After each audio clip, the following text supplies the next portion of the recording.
Hey everybody, it's Pixel. Today I'm going to be making a very simple dinner for you called Paprika Chicken. For that, I'm going to need a pound of chicken breast or tenders, salt, pepper, paprika, about a teaspoon of the salt and pepper and 2.5 of the paprika, about 1/4 of a cup of cream, a container or a medium onion diced, a drizzle of olive oil, and a can of roasted tomatoes.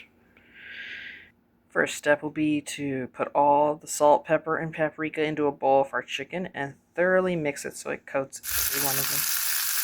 We've got our chicken tenders in the pan starting to brown up. We're going to give those about 3 minutes on each side for right now and then remove them from the pan.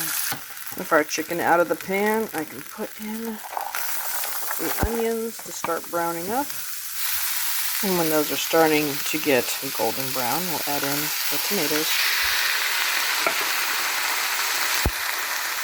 And last but not least, we'll put in the heavy cream and stir that all together thoroughly.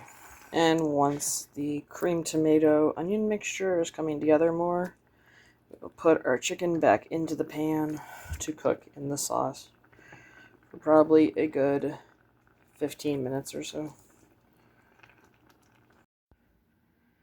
Alrighty, I've dished up some of our paprika chicken. I'm pairing it with some spaghetti noodles. Actually, angel hair, but you know, who's counting?